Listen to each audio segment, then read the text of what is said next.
Olá, bem-vindos e bem-vindas ao Júris 360 Lab. Que bom ter a sua companhia aqui com a gente. Olá a todos! Hoje a gente começa, então, a nossa conversa sobre o informativo 794 do STJ, o Superior Tribunal de Justiça. É o informativo de 14 de novembro de 2023. Isso. E neste primeiro bloco, separamos 5 jogados para a gente analisar mais a fundo. Exatamente. Temas variados, competência contra a União, busca e apreensão, um assunto bem sensível sobre cannabis medicinal, também remoção de servidor e até contribuição previdenciária. Bastante coisa, né? Bastante coisa. Vamos lá então, começando pelo primeiro. Conflito de competência 199.938, lá de São Paulo. A primeira sessão decidiu uma questão de foro, né? Isso. Basicamente definiram que quem vai executar uma sentença coletiva contra a União pode escolher entrar com a ação lá no Distrito Federal. Mesmo que não seja o foro original da ação ou o domicílio de quem está cobrando. Exatamente. A base é a Constituição mesmo. O artigo 109, parágrafo 2º, eles até fizeram um distinguishing, uma diferenciação com o repetitivo anterior. O tema 480. Esse mesmo. Que falava de execução individual, em geral. Aí as opções eram o foro da ação coletiva ou o domicílio do exequente. Mas aqui, por ser a união entre o DF, como opção extra. Perfeito. A ideia é, dar mais efetividade para a Constituição. E, claro, facilitar o acesso à justiça. É mais uma opção estratégica, né? Entendi. Bom saber dessa flexibilidade. Agora, falando ainda de competência e localização, tem o CC 186-137, do Paraná, segunda sessão. Ah, esse é interessante. É sobre busca e apreensão, daquele Decreto-Lei 911, sabe? De financiamento de veículo e tal. Sei. E a questão era, a liminar é dada num estado, mas o carro, o bem, é encontrado e apreendido em outro. Isso muda quem julga o quê? Então o STJ diz que não. De jeito nenhum. O fato da busca ser feita em outro lugar, tipo por carta precatória ou cooperação, não tira a competência do juiz que deu a liminar lá no começo. Ah, tá. Então quem analisa se a liminar foi correta, quem julga recurso contra ela. Continua sendo o juiz original, o juiz natural da causa. A apreensão em outro foro é só, uma ajuda, uma cooperação para fazer a decisão valer onde o bem estiver. Lá, liminar era do Paraná, cumprida no Maranhão. Tentaram recorrer no TJ do Maranhão, mas o STJ falou não. O recurso tinha que ser para o TJ do Paraná. Claríssimo. Agora, a gente entra num tema bem mais delicado que mexe com muita gente. Terceira sessão. Agravo regimental no habeas corpus 783.717, também do Paraná. Cannabis para uso medicinal. Esse julgado foi um marco, viu? A terceira sessão, que reúne as duas turmas criminais, a quinta e a sexta, ela unificou o entendimento. E o que ficou decidido? Ficou decidido que o plantio e a aquisição de sementes de cannabis sativa, quando comprovada a necessidade médica, não é crime.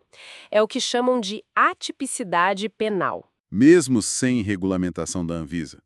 Porque essa sempre foi uma questão, né? Exatamente. Independentemente da regulamentação específica da Anvisa, o ponto central foi o conflito, sabe? Entre a lei de drogas, que proíbe, e o direito fundamental à saúde, que está lá na Constituição. E como o STJ resolveu esse conflito? Olha, o tribunal viu que existe uma omissão do poder público. Anvisa e Ministério da Saúde ficam um pouco naquele jogo de empurra, né? E aí, diante disso, e com a comprovação clara da necessidade médica, laudos, receitas, tudo certinho, o judiciário agiu para garantir o direito do paciente. Então, é crucial entender. Não é liberação geral para uso recreativo, de forma alguma. É especificamente para o uso terapêutico justificado. Tira a punição criminal nesses casos. Isso veio se consolidando, teve um RESP anterior importante também, de São Paulo. Ah, sim. E entra aquela discussão sobre ativismo judicial, imagino. Entra, claro. Mas o argumento do STJ é forte. É preciso concretizar um direito fundamental quando o Estado, digamos, falha em regulamentar o agir. O impacto para quem precisa do tratamento é imenso. Sem dúvida, um tema muito relevante. Bom, mudando de assunto agora, vamos para a primeira turma. RESP 2015-278 da Paraíba. Remoção de servidor federal por saúde de dependente. Isso, a Lei 8.112 permite, né? Mas a discussão era que tipo de dependência? Qualquer uma? E aí, a primeira turma bateu o martelo de novo. A dependência que a lei exige é a econômica. O texto fala, viva as suas expensas. Expensas como custos, despesas mesmo. Exatamente. Interpretação literal.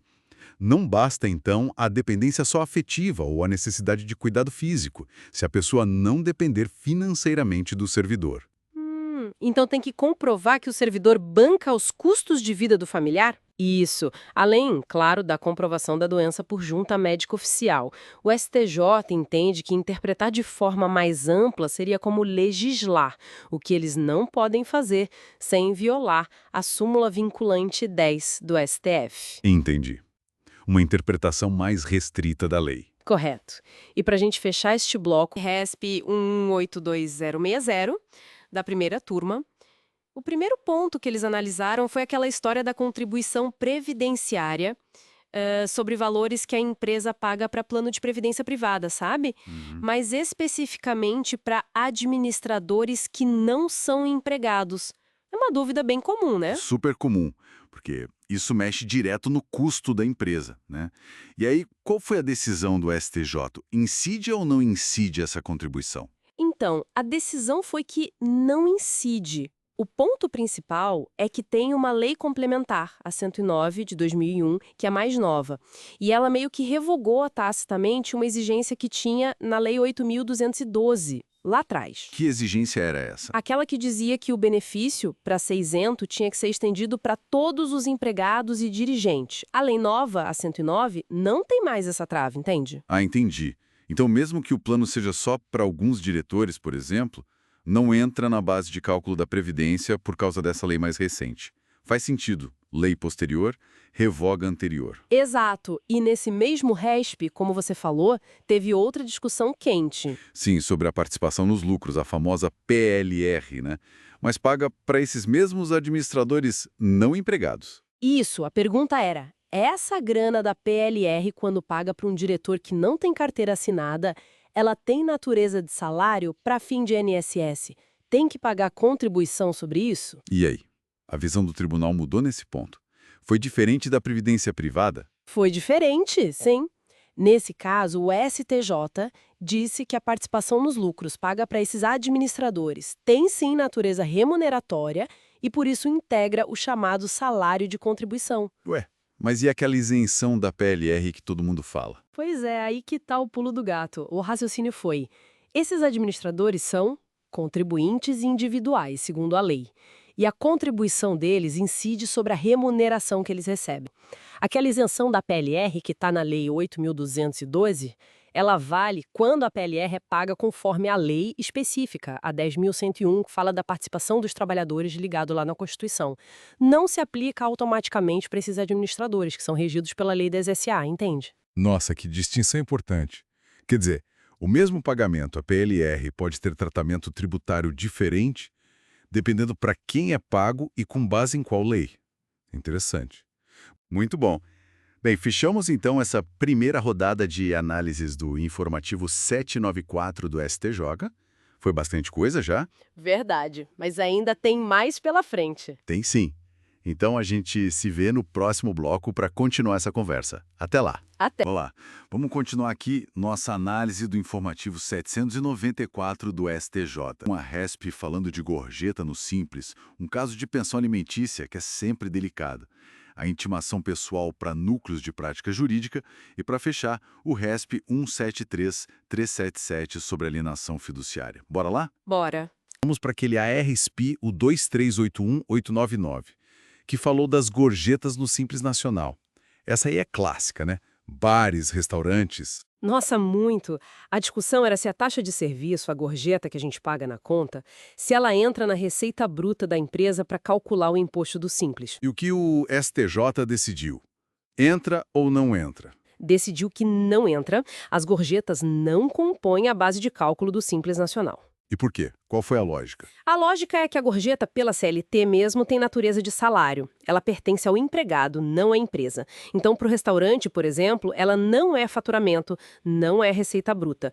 É só um dinheiro que entra no caixa, mas que tem que ser repassado ao funcionário. Se não é receita bruta, não pode ser base para o Simples, nem para PIS, COFINS, Imposto de Renda, CSLL. Faz sentido, né? Total sentido. É um ingresso de caixa, mas não receita da empresa. Bom saber. Isso alivia bastante para o setor, imagino. Agora vamos para um tema mais delicado. Um caso de prestação alimentícia que correu em segredo de justiça. Sim, um caso julgado pela terceira turma. A situação era a seguinte: tinha um cumprimento de sentença de alimentos pelo rito da prisão. Na verdade, eram como se fossem dois.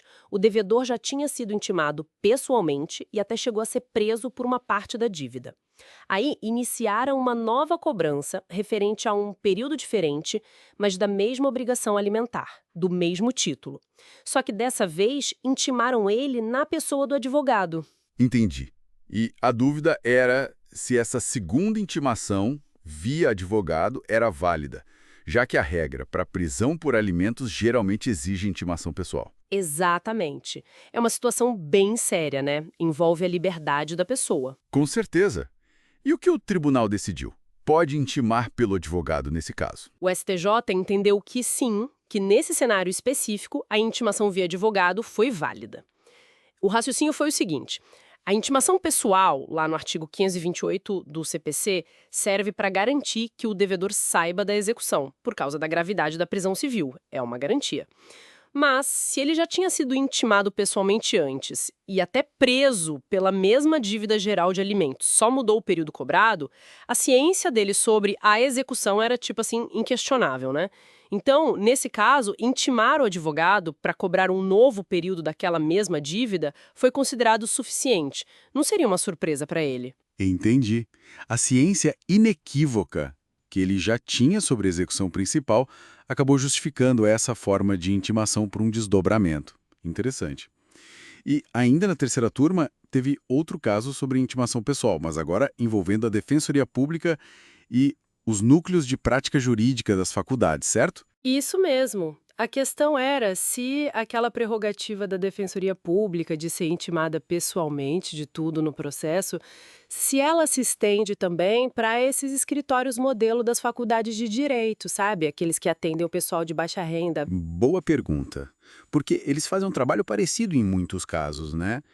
E aí, o STJ estendeu essa prerrogativa para ele? Estendeu, sim. A decisão foi que a prerrogativa de intimação pessoal se aplica também aos núcleos de prática jurídica das faculdades, não importa se são de faculdades públicas ou privadas. E qual foi a base para isso? Porque a lei, o CPC, acho que só fala do prazo em dobro para eles, né? Exato, o CPC menciona expressamente só o prazo em dobro, mas o STJ fez uma interpretação assim mais ampla, olhando o sistema e a finalidade da norma. As razões que justificam a intimação pessoal para a defensoria é muito volume de processo, dificuldade de achar o assistido, garantir igualdade de armas para quem não pode pagar advogado. Essas razões são muito parecidas com as que os núcleos enfrentam. Eles também atendem hipossuficientes, têm estrutura limitada muitas vezes, então olharam para a função social deles. O STJ entendeu que o tratamento tem que ser similar para garantir o acesso à justiça. Faz todo sentido. É uma decisão que fortalece esses núcleos e o acesso à justiça, sem dúvida. Para a gente fechar este bloco, temos o RESP 1733777, lá da quarta turma. Esse tratou de alienação fiduciária de imóvel. Isso, o caso era sobre a validade de uma intimação por edital. Sabe aquela publicação em jornal ou no Diário Oficial? Isso aconteceu numa execução de dívida de financiamento imobiliário, regida pela Lei 9.514. O ponto era, o devedor não era encontrado para ser intimado pessoalmente para pagar a dívida, por gamora.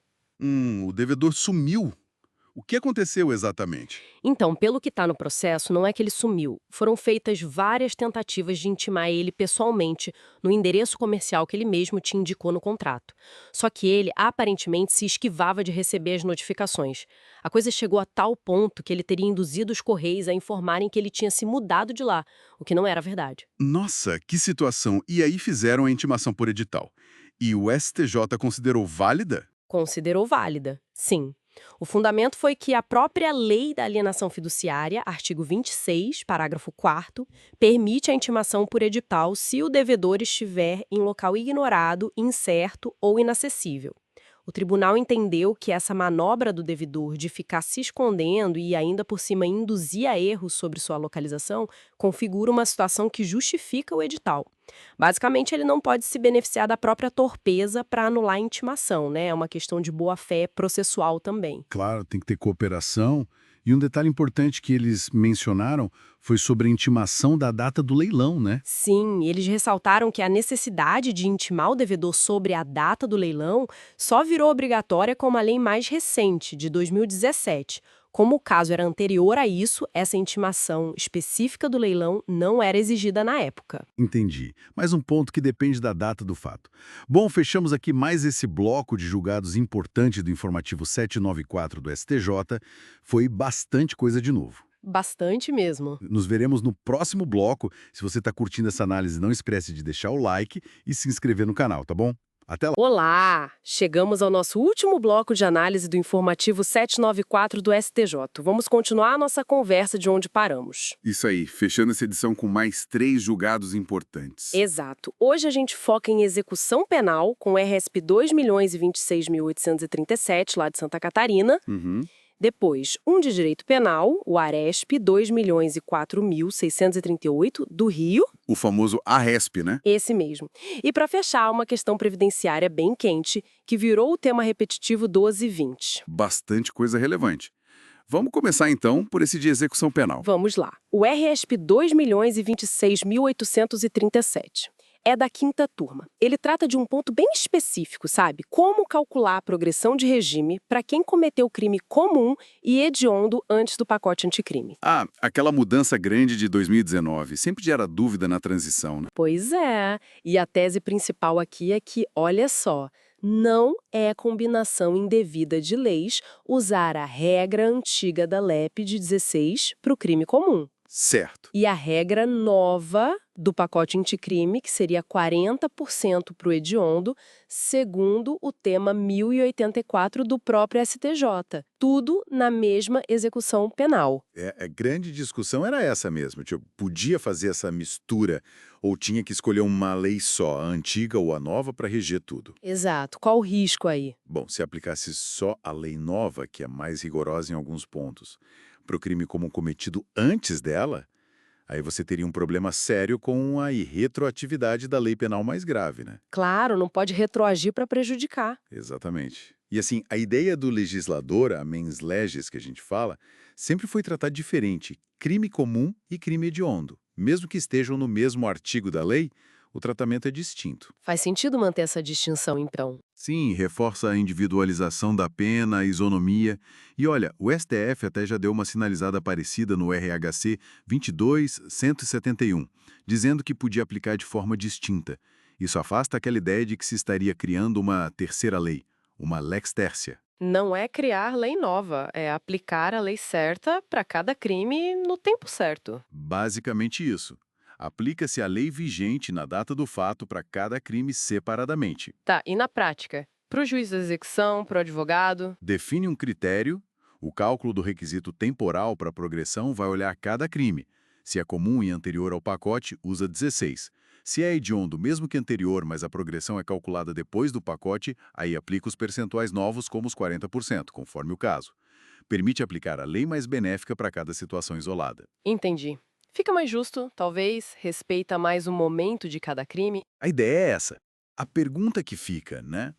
Fazer isso é criar uma lei Frankenstein ou é só aplicar bem os princípios? O STJ disse que é a segunda opção.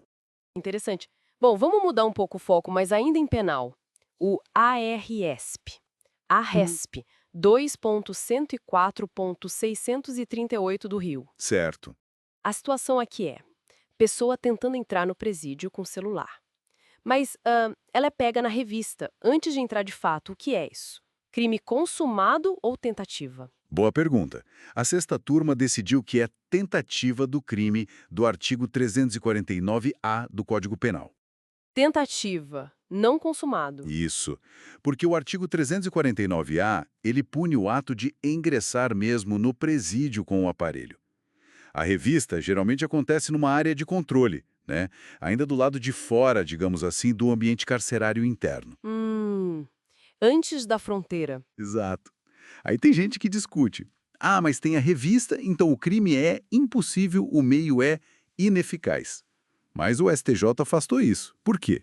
Porque a gente sabe que, infelizmente, pessoas conseguem burlar a revista. Então o meio não é absolutamente ineficaz. Entendi, não é impossível, mas... Se a pessoa é barrada ali na revista, o caminho do crime, o tal do iter criminis, foi interrompido. Ela não chegou a consumar o ingresso com o celular. Parou antes. Faz todo sentido. O verbo é ingressar e ela não ingressou. A consequência prática disso é na pena, imagino. Direto na pena. Tentativa tem causa de diminuição obrigatória. Então a pena vai ser menor do que seria no crime consumado.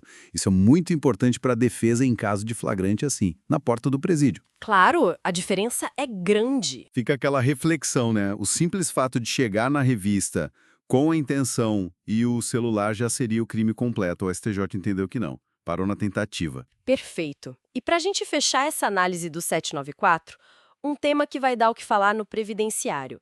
Tema 1220. Ah, sim. Afetação de repetitivo. Isso mexe com muita gente. Exato. O STJ pegou o RESP 1.826.796 de Santa Catarina para definir uma tese que vai valer para todo o país.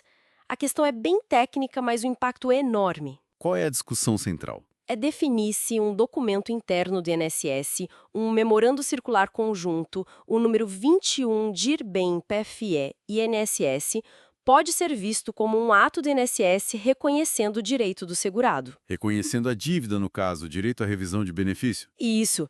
E se esse reconhecimento interrompe o prazo de prescrição para pedir essa revisão. A base seria o Código Civil, artigo 202, inciso 6. Entendi. O contexto é a prescrição, né? Aquele prazo, geralmente de 10 anos, que o segurado tem para pedir uma revisão. Se passar o prazo, já era. Exato. E a tese é que esse memorando específico, talvez falando sobre como calcular algo ou reconhecendo um erro em certos casos, poderia funcionar como aquele ato inequívoco que importe reconhecimento do direito pelo devedor. Se sim, o prazo de prescrição começaria a contar de novo a partir da data do memorando. exatamente.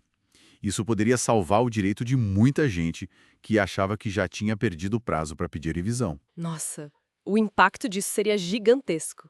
Muitas ações que hoje seriam extintas pela prescrição poderiam voltar à vida, digamos. Por outro lado, se o STJ disser que não, que um memorando interno não tem esse poder de interromper a prescrição para o segurado, aí muitas ações podem ser realmente extintas. Afeta demais os segurados e a advocacia previdenciária. E a própria gestão de processos do INSS, imagino. Com certeza. A reflexão é um ato administrativo interno, que talvez nem fosse para ter esse efeito externo todo, pode reiniciar um prazo legal tão importante como a prescrição? É uma ponderação delicada que o STJ vai ter que fazer. Uma decisão com potencial para mudar muita coisa. E com essa questão em aberto, que será definida no tema 1220, a gente encerra a nossa análise do informativo 794. Passamos por execução penal, momento do crime e agora essa questão previdenciária crucial. Foi uma boa amostra, né? Mostra como o direito está sempre se ajustando, buscando critérios mais individualizados, mais justos, seja no penal, seja no social. Uma evolução constante da interpretação. Com certeza. Olha, para continuar acompanhando análises como esta, não deixe de se inscrever aqui no canal Juris 360 Lab. Ative também as notificações para não perder nada. E se gostou da nossa conversa, da nossa análise, deixe o seu like. Ajuda bastante a gente. Isso mesmo. Muito obrigada pela companhia e até a próxima. Até mais.